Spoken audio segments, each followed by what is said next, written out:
Support for this show, Politics Done Right, comes from politicsdoneright.com, publishers of How to Make America Utopia, Take Away the Economy from Those Who Rigged It, As I See It, Class Warfare, The Only Resort to Right-Wing Doom, It's Worth It, How to Talk to Your Right-Wing Relatives, Friends, and Neighbors, and other books written by Egberto, Willies.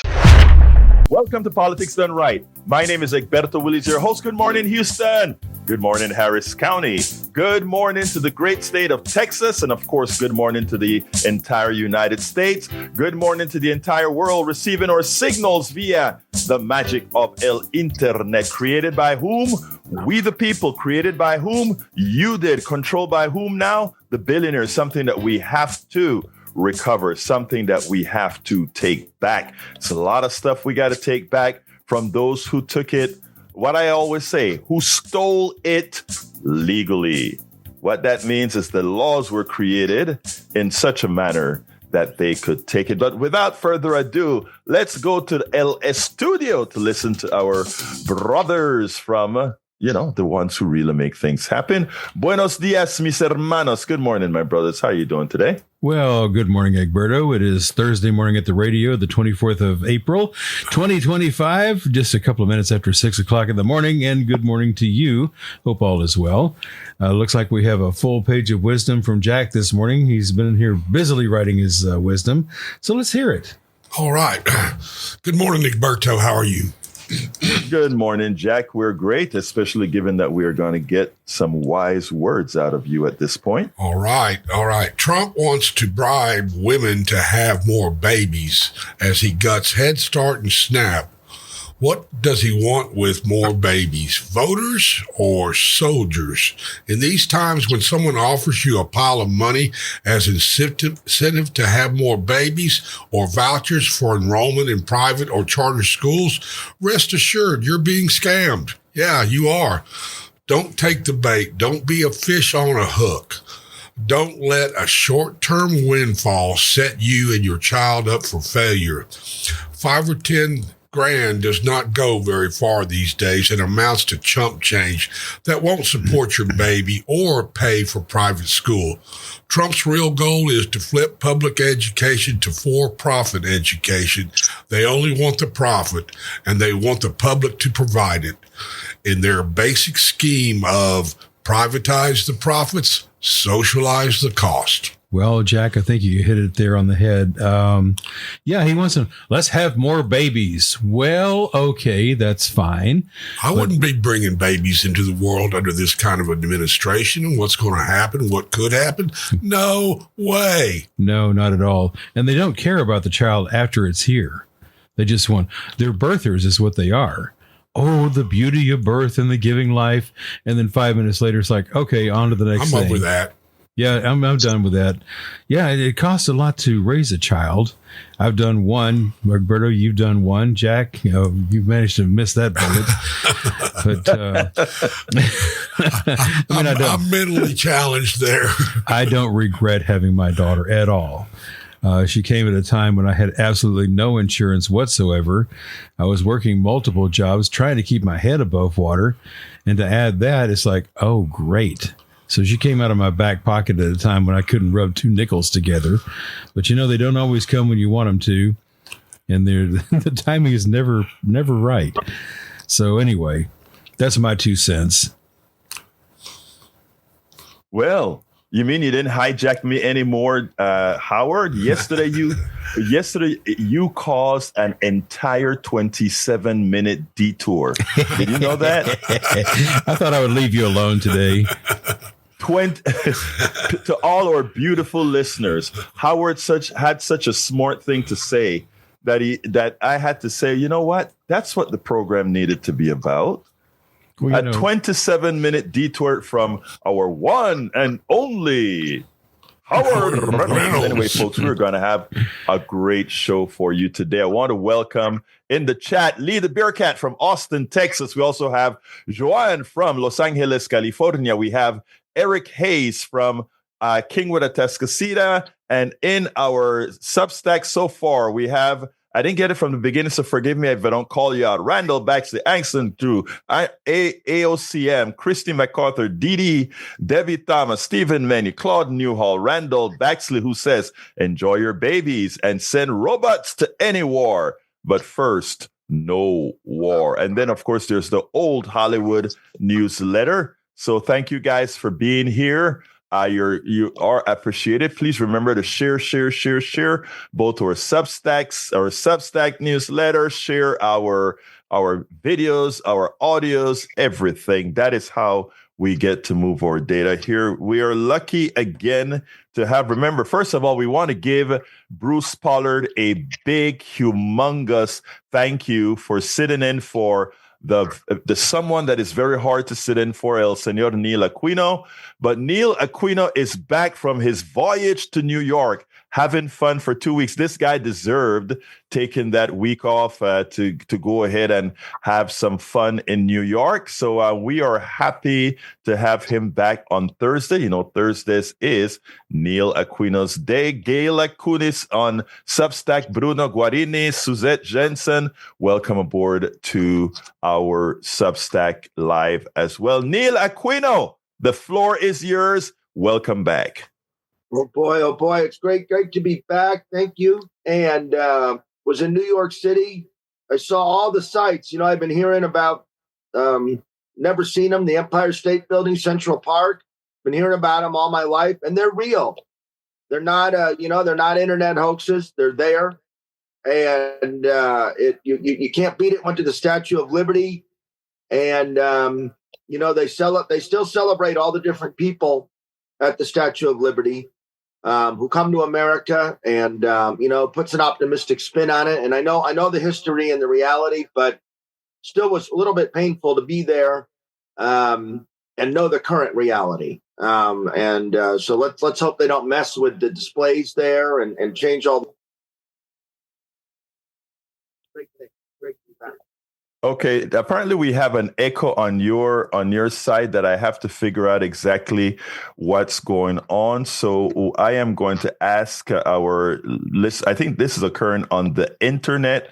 I am going to have to check one thing here. But anyway, as we continue, Neil, tell me a little bit about what you're feeling. Earlier when we spoke about the Statue of Liberty, you said it kind of gave you a certain feeling. What was that all about?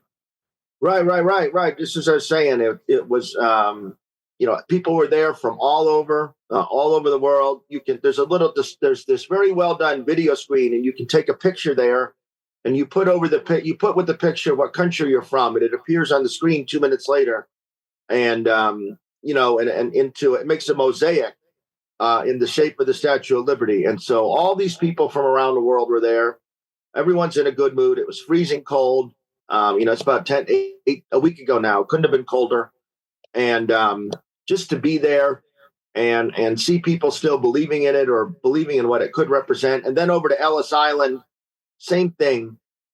Really well done. Nice displays. The big grand hall where my Italian relatives came and many others. It was really impressive. And so it was, stayed in Chinatown, immigrants everywhere.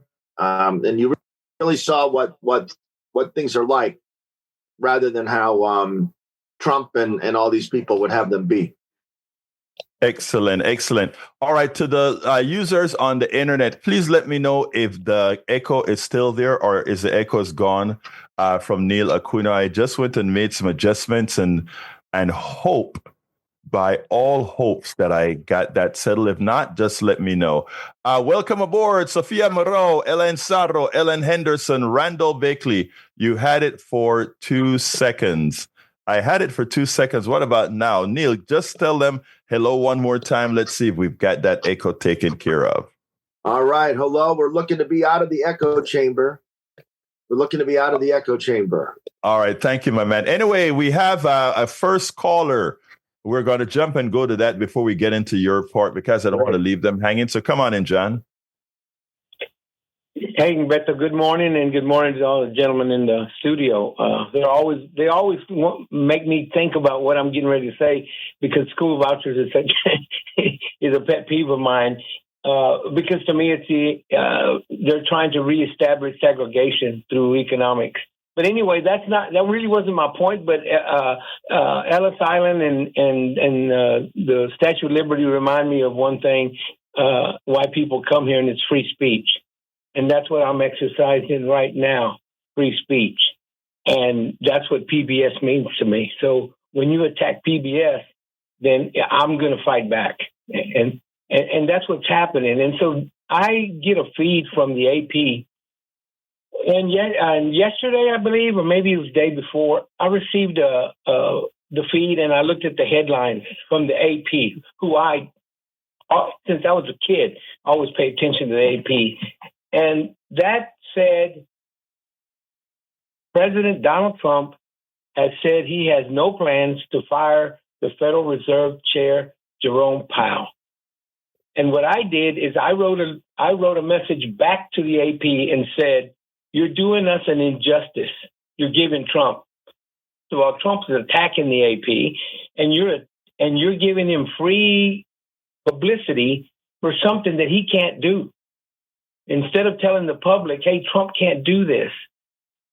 And so anybody, just like you said, I listened to you at the morning, I listened to you at 3:00, and both times you said one thing: if you don't have to believe me, all you have to do is look it up. And so you can go look up, can the President of the United States fire back from the Federal Reserve Chair? You know, John, I think you bring up a very important point. Let me interrupt you a second to say this, because you are so right. When AP reports it like Donald Trump decided that he's not going to fire Powell, it gives the impression that, but he could have legally have done it, as opposed to Donald Trump does not have the constitutional right to fire Powell. I mean, exactly. You are so right in seeing the distinction there. And that is how Donald Trump gets over with doing things. Okay, I'm not going to do it. But by accepting that he says he's not going to do it, what happens is it gives the impression that he could if he decided and wanted to do it. That's a very, very good observation, brother. Well, I'm never going to get off of the press, because I think the press is the key to us turning this thing around. And what it does is it empowers people. Some of the callers you have who call you for no reason other than to try to get you in a ha-ha, I got you moment. And it never happens, because you don't accept anything but the truth. And that's what I told them. You should be telling the truth. You want to be better? Tell the truth and say, no, Trump can't do that. Your headlines need to be adjusted. And we cannot let the press get away with it. It's what's happened over the last 8 years with people like MSNBC and CNN. They're trying to tell you the news, but they're reporting it wrong. And Trump is a propagandist, and he's out of Russia, just like Russia.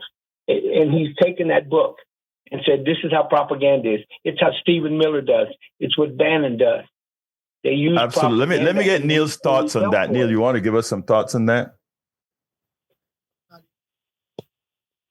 Oh, okay. I think you can now, right? Go ahead and continue, John. I'm still messing with these signals. Well, John, it's what happens is when you have a story reported, and that's really an important thing to attack Trump. And MSNBC may report it for 15 minutes, but then you never hear about it again. And I'm saying you have to stay on it. People don't challenge Trump. He does this kind of stuff at the press conferences and gets away with it. Why? Because reporters know that if they fight it, they'll get banned from the room. And then they can't do their job. And that's a form of extortion, just like he did to Ukraine, just like he's doing with every state, just like the school voucher program, and people like Abbott are falling for it. And so what happens is you have to deal with people who call you, like Brian, and there's another guy who calls in, Martin, I believe, yesterday. They call in, and that feeds them. They think that's correct, that Trump can fire the guy. Why? Because they're ignorant. And you can overcome ignorance. But After you do it so Exactly. many times, it becomes stupidity, and then you can't learn. And all I say to those gentlemen is, do what Egberto asked you to do. Look it up. Just look it up. That's all you have to do. Anyway, that's my. Thank you, my brother. I appreciate your input. Thank you for being there. Thank you for being there. I really do appreciate your input. Thank you, my brother. You have a great rest of your day. And thank you for listening to both programs, both the 3 o'clock and the 6 o'clock. You have a wonderful day. And now, Egberto, I'm not able to hear you. Go ahead, Neil. Neil, were you saying something? Oh, I guess Neil doesn't hear me now. Folks, we're still working out a few little kinks where I think Neil has an issue with hearing me. So let me get a few things taken care of right now to make sure that he can hear me. And then I will be, I wonder what's going on there. Let's see. Bear with me a second. We got to make sure that this stuff that works okay. I think he can hear me now, though. Now I can, yeah. Yeah. Okay. All right. And we'll work on the echo a little bit later. All right. And that is for the people online that are hearing that echo. All right. Let's see here. Neil, you have some issues to discuss right now with with your blog. Great. So Houston Democracy Project, HoustonDemocracyProject.com. I just want to quickly reference the May 3rd elections. There are May 3rd elections in Houston and Harris County, and I'm making a list at HoustonDemocracyProject.com of some suggested and recommended candidates. So I won't go over the whole list, but Humble, Pasadena, Spring Branch ISD, Katy ISD, Clear Creek, San Jacinto College Board, Manville, Alvin, Pearland, Brazosport, Fort Bend ISD, South Houston, and other communities. If you're in one of those communities, you have a May 3rd ballot. Early voting has begun. It ends April 29th. You can go to HoustonDemocracyProject.com to the blog, and there's a list of some recommended candidates there. If you have questions, you can do further research. But these are important elections. These people aren't running to get rich. They're not running to get powerful, famous. They're running local races. But a lot of the Project 2025, the Moms for Liberty, these things start in local communities. So if you're in one of these communities where there's an election, and if you know somebody in Humble, Pasadena, Spring Branch, Katy, Clear Creek, Manville, Alvin, Pearland, Brazosport, Fort Bend, South Houston, get the names, call them, tell them. 10 votes may make the difference. And those elections are May 3rd with early voting through April 29th.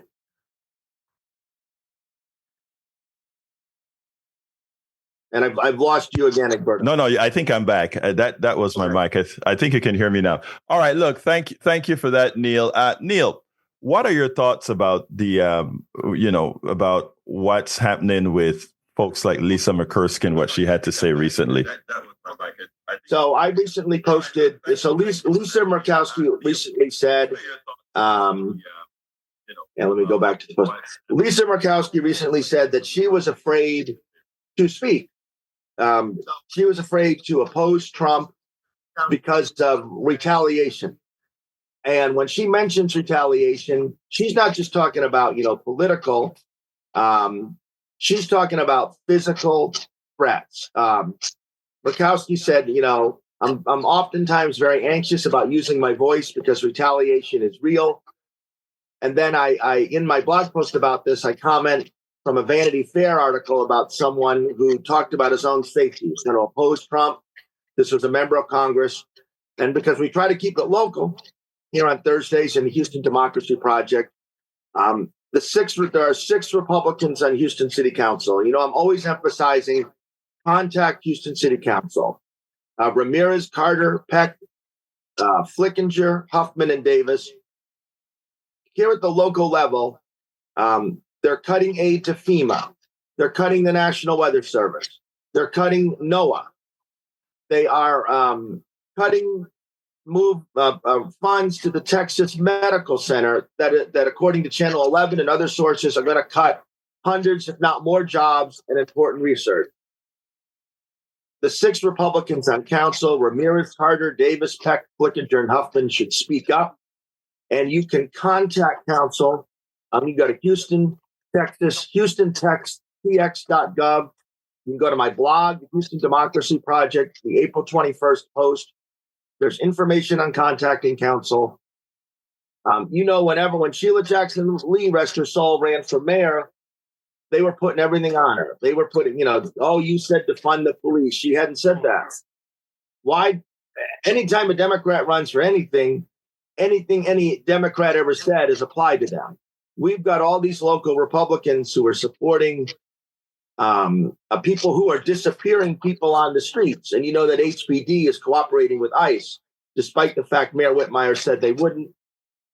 Anybody abducted can be disappeared to the torture prison. Hold the 6 Republicans on city council accountable and hold local officials accountable for what's going on. And you can speak to council. You can go Tuesday, talk about anything you want. You can sign up. You can talk on any subject, including how locally we're dealing with Trump and Musk. Now, Neil, you actually gave a speech on the 50501 platform. I think it was on this weekend. And one of the things I did. Yep, this past Saturday. I don't know if you. I don't know if I told you, but I actually made a blog out of the speech that you did, and pointed it out because what I wanted to show, and I used it nationally. What I wanted to show is you made some very specific points in that speech where you actually said the next protest, the next action is going to be conducted by you. And that's a message that resonated throughout the country. And I think that is something that we're seeing across the country. People are just picking up and saying, I've got to do something to stop this runaway evil train. And you also pointed out in your speech that people needed to work not only nationally, but locally. And you actually gave them specifics with city council, specifics with how to work with city council. So I think that was an important message if you want to expand on that. Right. The next protest is when you organize it. And the First Amendment is your permit. We've seen these statistics. Tesla had a 71% drop in profit. That's because average people protested, put pressure on it. They didn't wait for any elected official. The next protest will be when you organize it. You get 5, 6, 7 people. You've done a great thing. And you can protest on a corner. You protest that in front of a home. You can protest on a sidewalk. You don't need a specific elected official's home. You don't need any permit for that. You need a sound permit sometimes if you have sound, electronic sound. And with council, again, I made the point, you can sign up with the city clerk at any point over the week. The earlier in the week you sign up, so public comment time is 2:00 on Tuesdays. You can sign up the week before. The earlier you sign up, the more up on the speakers list you'll be, because there can be a wait. You can ask them, Noah's being cut, FEMA's being cut. Why aren't you saying a word? Mayor Whitmire said that ICE wouldn't be working with HPD. They are. He's not forthright about it. Anyone, you see that citizens or people legally here are going to the torture prison. Authoritarianism will require a local infrastructure. Those migrants won't round up themselves. Project 2025 will have to be implemented. Local police are working with ICE. And it's up to each of us at the local level. I say the same thing over and over and over and over. Here locally, it matters. This is a giant city, a giant county. We have to have each other's backs. And you have the capacity to act. And you see the law firms cave. Thankfully, some of the universities are fighting back, but still many cave. The elected officials have to be pressed to act. And it's really going to be up. I really believe it's going to be up to people who are not connected to the system. People with autonomy are going to have to find each other and act. And I think that's going to be critical to saving us. I think it's more. way more than a crusade to say that it's up to us. You know, and that is a message that we have to get. Now, I'm going to be less generous than you are, where you said, where you get 5 or 6 people, you can go out there and protest without any. Let me tell you, and I mean this to everybody that's listening. Neil says 5 or 6. Egberto think 1 is enough. If you are passionate about something, that one sign can actually work miracles. I remember when we did Occupy Kingwood. Think about that. Occupy Kingwood. I remember one day it was storming. And I looked at my wife and I asked her to carry me out to the corner where we did Occupy Kingwood every day. And that one sign, I wanted her, we do a video every week for those 52 weeks. And that one sign up that I had, I made her video or asked her to video that of me holding the sign up with the rain coming down and the thunder going. I'm a crazy guy. And the thunder going. And then she went back home and I put up all our pictures around. And you know what? That was one of our better Saturdays. When people saw that, people started to come out. I can imagine somebody says, you know, crazy Egberto's on that corner or something, you know, and people just came out and out. So one person can be a catalyst for something happening. I want to welcome Glenn Ryan in the chat, as well as Lisa Blair says the echo is gone. Required WPX. Eric Hayes, welcome aboard as well. All of you that I have yet mentioned. And the Substack is a little bit. It's. I lost the newcomers, but there are a whole bunch: Jennifer Hunter, Lindy, Crazy Old Man, Kathleen Voss, Suzette Jensen says no echo now. I'm glad to hear that. All right. Anyhow, go ahead. Before we move on, I strongly agree with that one person statement. And in New York, I saw Zuccotti Park, where it started. Wall Street began. I hadn't realized. I probably knew at the time. I hadn't realized how small it is. Have you seen it? Yes. Egberto? Yes. Right? And it's just little, it's literally this little park, but it made that world impact. It was really just a small city, concrete laden park that it made all that world impact. You know, let me add something to that, because I want folks to realize this. We were at a turning point with Occupy Wall Street. The Wall Street feared Occupy Wall Street. The plutocracy feared Occupy Wall Street because the people were learning and understanding what we speak about here quite often, the predatory nature of our economic system. And the reason Democratic and Republican politicians alike shut it down. I remember when we were out here in Occupy Houston, there was a particular councilwoman that came out and said, hey, guys, please do X, Y, and Z, because they are looking for a reason to kick you guys out and shut it down. A councilwoman came to us specifically and told us that. But we were starting to get into the psyche of the American folks to realize that the whole economic system was a scam. And that was the biggest fear. Now we have to use all other methods to point that out. But anyway, let's start getting some calls. Let's go to Johnny. Come on in, Johnny. I love that handle, crazy old man. Can you hear Johnny? Say again? Echo on that, I hear. Okay, go ahead. Go ahead, Johnny. Yeah, I don't hear an echo on my side. I sound okay.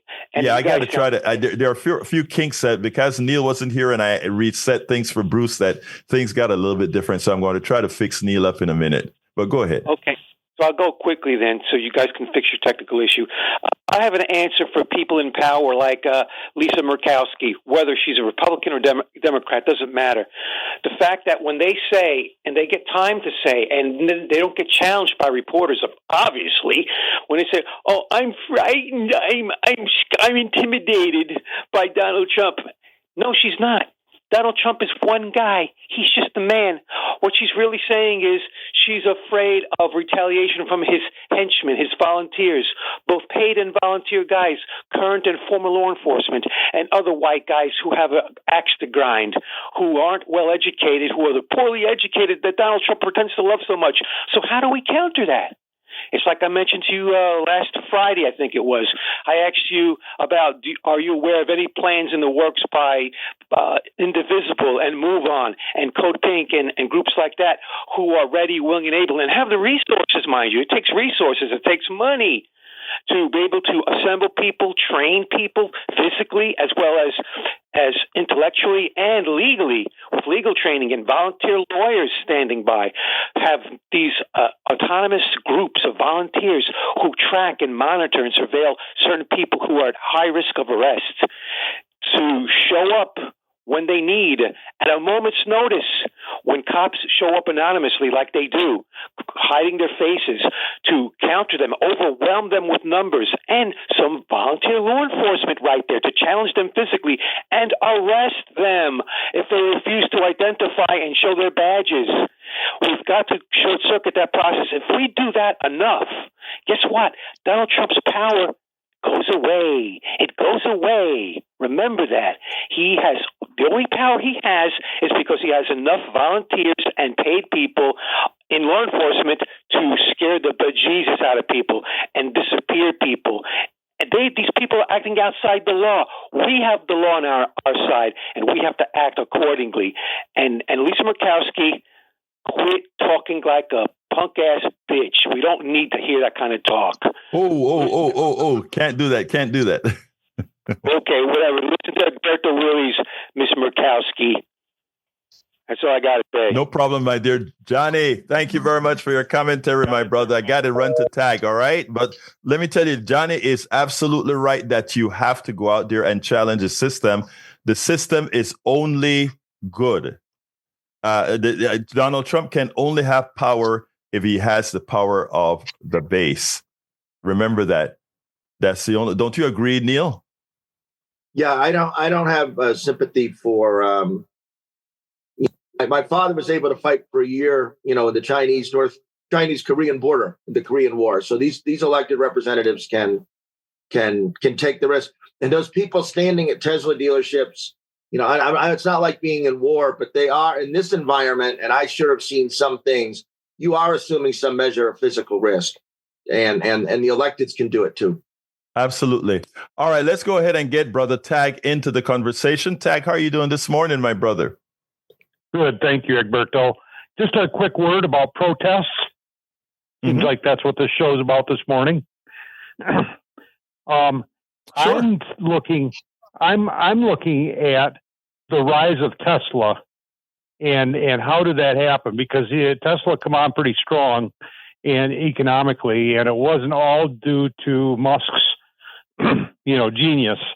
I think Americans were protesting the status quo when they went to buying a Tesla car because they wanted to get away from these ICE vehicles, the Detroit, the Big Three, and all that. And so Tusk really rode a tidal wave of this protest economically or manufacturing.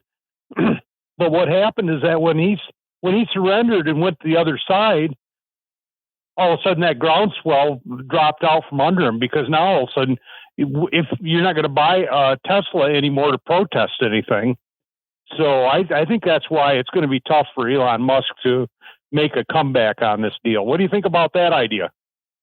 Actually, you nailed it. Let me let you know this specifically. All right, and that is Musk never created anything ever. No. Never.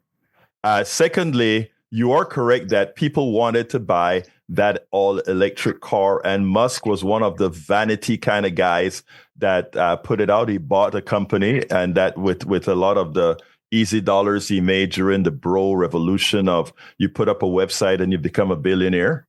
That's how he got his wealth. He didn't get his wealth from inventing anything. He got his wealth from this fraudulent type of economic system I talk about. In other words, he didn't create anything. And when it was, everybody talk about the genius of this guy because he was able to have SpaceX, because he's able to have all these other things. He never created any of this. This is just capital that he was fortunate to be invited into the club of capital. And he used capital to purchase the ingenuity and intellect of others. But here's the kicker. When it was dependent on his intellect and his forming an organization to actually get something done, guess what happened? He failed. Doge was the first time something created by Elon Musk, something executed by Elon Musk. That was the first time he could say, this is mine. And the one thing that he was in charge of for real, that was his. He failed miserably. First, I am going to save $2 trillion. Anybody with any level of intellect knowing the size of the national budget knew that $2 trillion saving was a ridiculous claim. $1 trillion saving was a ridiculous claim, especially if you're not going towards the Pentagon. And it turns out that even the $150 billion savings that they finally ended up with, $150 billion, peanuts in the budget, as you wrecked employment, as you wrecked the know-how of many people in that in the government. And when checked, it was way under $150 billion that he actually saved. It shows you that when dependent on his intellect, he is a complete, utter failure because he has very little of that. And folks, you don't hear that because, again, the mainstream media sees rockets. They talk about him having a flight. The guy has done what we have done since the 1960s in NASA. He has done nothing more than we have done in the 60s. Go ahead, Tag. Yeah, let me say this about Doge. I think Musk took on Doge as the next form of protest against the status quo. And in the final analysis, that protest by him and all the maggots are going to fail. It just is not going to work out. And one quick thing I want to say about Musk is that if he sold a electric car with a solar panel, batteries, and all the stuff to be able to maintain that car's charge offline, he'd have a great new revolution, but I don't see him doing that. So with that, I'm going to go. Thanks, guys. Thank you, my brother. Okay, Neil, do you want to add to that? And folks had lost your voice for a while. Answer that. Let's make sure that the people online can hear you. Go ahead, Neil. No, I don't have anything to add to that comment. Okay. All right, great. I saw your signals go over, so we should be okay there. All right, let's go to Betty, line 3. Morning, Alberto. You know I stand. Good morning, sis. How are you doing? I'm doing okay. You know I stand on Trump. I will say this. I do rub some people wrong. Trump did take away my golden years. He made and make women feel like a twit and a slut. Women are like the moon, golden. What I say about Trump, he understands. When you let something take you over, you lose your ability and common sense. And to a queen, you were in the right place with the right lady in New York. She stands for somewhere over the rainbow. Love y'all. Thank you so kindly, my dear Betty. All right, let's go to line 1. Donald, come on in, Donald. Hey, good morning, Egberto. Good morning, Neil. How are you guys? Good morning. Hello. By the way, Donald, I want to let you know that I got your poem. I haven't put it up as a block yet, but I continue to love your expression. Okay, I think I replied to you. Oh, yes, sir. I'll check my emails. I don't check them often. But what I was going to say is, hey, what you need to do is Neil needs to dress up like Benjamin Franklin, and you need to dress up like Uncle Sam, and you need to tell the truth as Uncle Sam Uncle Sam needs you, but you need to say, and then Benjamin Franklin over there says, yeah, we need your taxes. We need your cheap labor, blah, blah, blah. And you need to dismiss all the myths behind the propaganda because it is close to the birthday, right? And it would be right there fitting. But that's all I got to say. Thank you, my brother Donald. Are you ready to do that? I was in Times Square. I went to see the Alicia Keys musical, Hell's Kitchen, when I was in New York. And, I saw Minnie Mouse and Daisy Duck, but I heard all these stories like if you let them take a picture of you and you don't give them enough money, they start yelling at you. So I stayed away. I stayed away from all the people in costumes over there. Well, why did you stay away now? I've heard these stories, that if you're in Times Square and you take a picture with Elmo or Spider-Man and you don't give them enough money, they berate you. Apparently, there's been a series of incidents. So I stayed away from Minnie Mouse and Daisy Duck. I was like, no, don't come near me. And I had never been to Times Square, and this was a Tuesday night, and man, was it mobbed at 11, at 10:30, 11 o'clock at night. It was just mobbed. I was just like, who on earth are all these people on a Tuesday night? But there they were. That's the tourists and everybody coming in. And New York, they call New York the city that never sleeps, right? It was true. Yeah, it really was true. Yeah. Yeah. I went to New York when my daughter graduated with her master's, and I just don't like the place. It's a cultural city, I know, but I just can't get into it. But anyway, it looks like we have Brian on the line. Come on in, Brian. We can't hear Neil. Interesting. Let's see. I keep having that particular issue. Okay, let's hope they can hear you now. All right, let's go ahead and bring Brian into the fold. Brian, what's up? Yeah, where's the leadership of the Democratic Party right now? What are they doing? Are they going to run on just bash Trump? Is that all that they're doing right now? Well, no, not really. If what you hear is just bashing Trump and not what progressives are out there saying we want to do for everybody, including you, Brian, that is a function of the media that you listen to. But no, we don't have a one leader like you guys have in Donald Trump, where you march lockstep with him. We actually have many leaders with various point of views and a very active progressive movement now that is dislodging itself from the neoliberal mechanism. So, no, change your news sources and you'll find out that there's a hell of a lot of leaders out there. No, Neil, you want to add to that? Hold on. Let's have Neil add to that. Neil, come on in. Yeah, I think I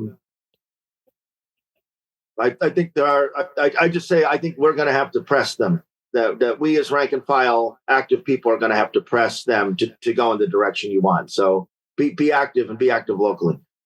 Yeah, absolutely. I just want to make sure with our online viewers if you can actually hear Neil now, because I think I'm still messing with some kinks here. Let us know if you can hear Neil now. Continue, Brian. I listen to all forms of news and communication, and I make my own decisions. And that's all I see that the Democrats, that's what they're running on. Hate Donald Trump, hate Elon Musk, hate the direction that the Republicans are going. He's not a dictator. If how can you say he's not a dictator when he's trying to do things like take people off the streets without taking them to court? Is that what you expect out of a president? I'm glad you brought that up. I'm very glad you brought that up. What persons did he take off the street? How many without due process? An illegal alien was taken off the street? First of all, one person without due process is one too many. Don't you agree? No, I don't agree with that. Was he an American citizen? Then you believe in dictatorship. Absolutely. No. Was he an American citizen? Let me ask you this, Brian. No, let me ask you this. No, I'm not answering that because that's the wrong question. Let me tell you what you are going to answer if you want to. And that is the following. If ICE goes and picks up Brian and just goes ahead and throws Brian on a plane to El Salvador, would you agree with that? Yes or no? No, I don't agree with that. Okay, so that is exactly what he does. We don't know. That is not what he did. We do know. We do know that we know what. What I'm saying, Brian, is all we have is the word of Donald Trump that he have good reason to throw those 200 and something people that he sent to El Salvador, unless we have a check on the executive to ensure they're not just picking anybody up and saying, oh, he's an illegal, so we can do it without entry. That's all we're talking about, Brian. We're not saying not to deport folks. We're saying we're not going to blindly believe the dictator who says that we are going, that's, believe me, he is. We don't believe that. We want it to be handled in court. That's what courts are made for. No, and that's why I do not call Donald Trump the dictator. He wants to go to court. A dictator would do the exact opposite. Your narrative right now. Let me tell you, Howard points out something that is very important. Howard says that the guy was under a no deport court order. In other words, the court order had a no deport clause in it. And Donald Trump says, to hell with that, he's deported. That is unconstitutional if you violate what the court has told you. He is an illegal alien. Therefore, he has no standing in the court jurisdiction. Okay. Again, that's not constitutional. The Constitution doesn't say only citizens have rights. It says all people have rights. Read your Constitution. Right? I thought you guys who praise the Constitution did that. Anyway, I got to move on. Let's go to Patrick. Yeah, I can keep it short. The due process is for everybody in the United States, regardless of... Patrick, repeat that, Patrick, because apparently the people who like to claim they are constitutional do not understand the words of the Constitution. Repeat that, please. Yeah, I was just saying that due process is for everybody here. It's regardless of residency status. And then if you don't believe me, you can just refer to Lincoln. He expounded on it when he was asked about it, and he said that it was for absolutely everybody. So I guess the founders and some of the first leaders didn't know as well as Brian. Well, I mean, they wrote the thing, and that's what they said. The words are absolute. Again, what happens is it's hard for these guys to accept that what they've elected was an incompetent dictator. And because we point out the incompetences, we are bashing him. As we have somebody on LBW on Substack says to the caller, I think you might be confusing bashing Trump with pushing back against anti-democratic policies and behaviors. Also, due process is for everyone who is within our borders. That is very important. I have some very smart listeners. Anything else before we move on, Patrick? Yeah, I was just pointing out that the people that don't understand the complexities of the protections that were built into our Constitution by our forefathers.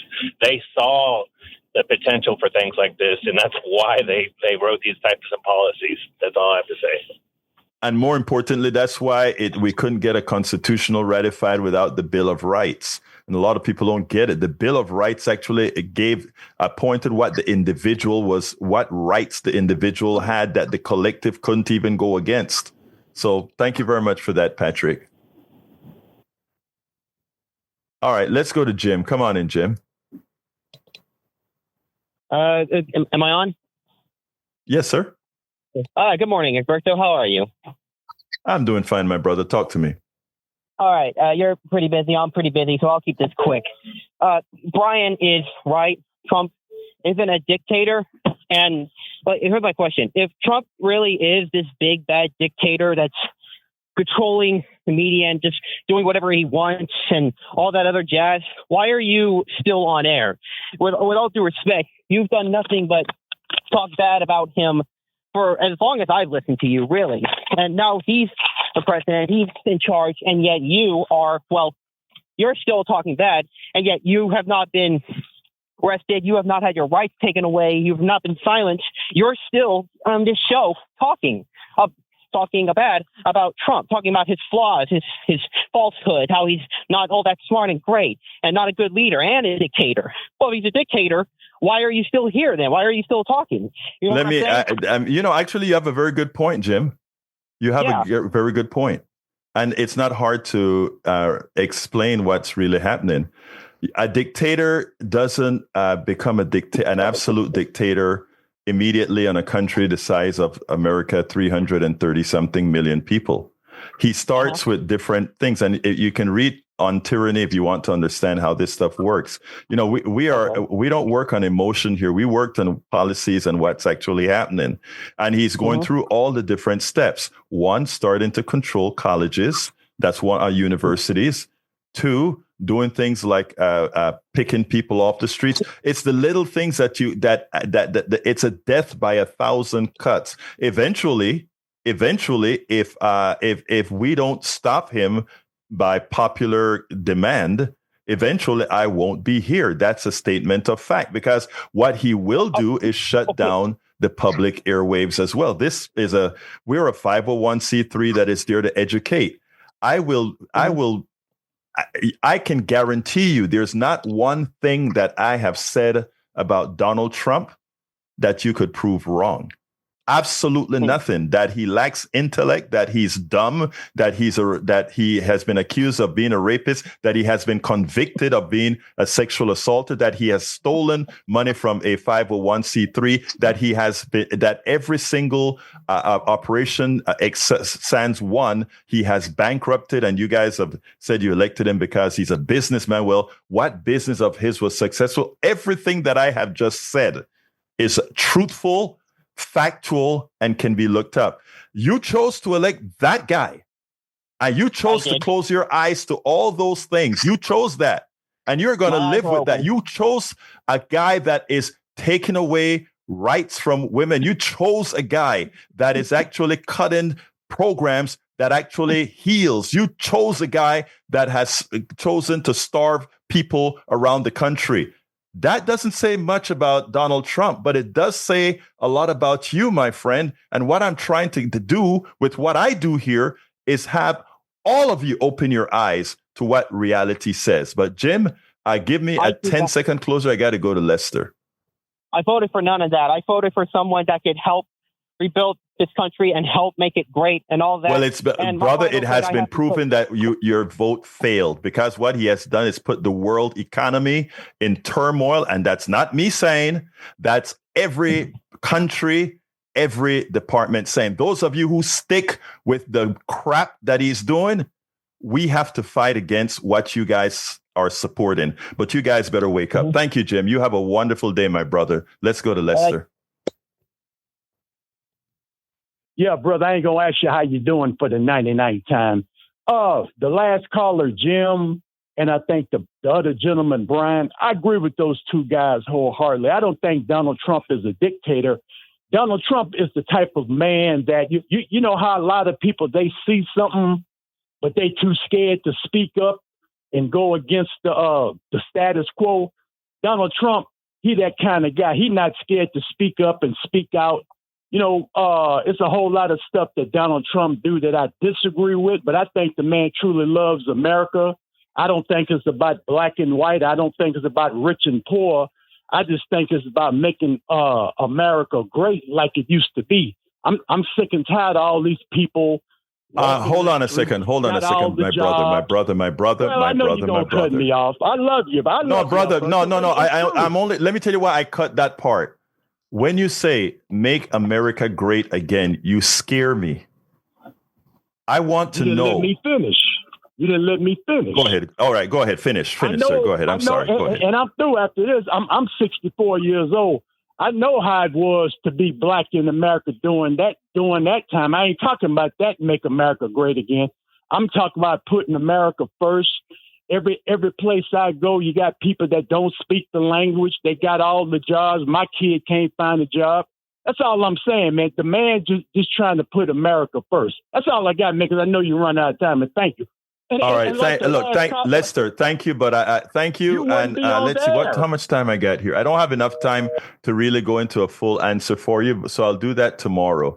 Let me close out with Johnny. Come on in, Johnny. Give me the last words before we get to the studio and Neil. Okay, real quickly, both Lester and Jim suffer from purposeful, convenient amnesia. All we can do is make them aware of this great book called Confessions of an Economic Hitman. I know I keep plugging this guy's book, but it keeps coming up all the time. And Brian, Jesus Christ, all of a sudden now you want us to believe that cops are omniscient, that they have the ability to look at someone on the street without any aid, and they know who that person is and what they've done or what they've not done, and that they have the power and the righteousness to arrest them or disappear them without the assistance of a courtroom, witnesses. Okay, Johnny, I got to go. So wrap her up real quick, my brother. In other words, we don't need discovery. We just need cops who have come from the military and like to eat at Whataburger. That's all we need to Thank you, run brother. our country. Get real. Have a good one. Let me go to the studio. Hey, studio, close her out for me. Oh, nothing here, Egberto. Jack, you got anything? Let Neil go. Okay. He says let Neil go. So go ahead and go, Neil. All right, Neil, and please remember to say your website the right way, Neil. Well, HoustonDemocracyProject.com. It's there. Is that correct? Yes, sir. Houston. So real quick list here: Humble, Pasadena, Spring Branch, Katy, Clear Creek, San Jacinto College Board, Manville, Alvin, Pearland, Brazosport, Fort Bend, ISD, South Houston. You have elections, other communities as well. May 3rd at HoustonDemocracyProject.com. On the blog, there's a list of some candidates you can vote for. These are really low turnout elections. 5, 6, 7%. Your vote or your call to someone else could make the difference. Well, look, Neil, thank you very much for being here today. As usual on Thursdays, we miss you the 2 days, but Bruce Pollard did a real good job in standing in for you. Folks, you can find the rest of the program at politicsdoneright.com/newsletter, politicsdoneright.com/newsletter. You can email me directly at kpft@politicsdoneright.com. That is kpft@politicsdoneright.com. Thank you all on Substack and all the different networks, including Instagram, YouTube Live, and all the others. Thank you for being here. I got to get out of here. My name is Egberto Willies. This is Politics Done Right, and you guys know how I end this baby. I am what? Out. Support for this show, Politics Done Right, comes from politicsdoneright.com, publishers of How to Make America Utopia, Take Away the Economy from Those Who Rigged It, As I See It, Class Warfare, The Only Resort to Right-Wing Doom, It's Worth It, How to Talk to Your Right-Wing Relatives, Friends, and Neighbors, and other books written by Egberto Willies.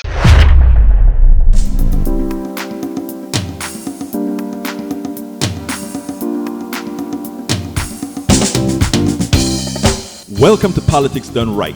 I am your host, Egberto Willies.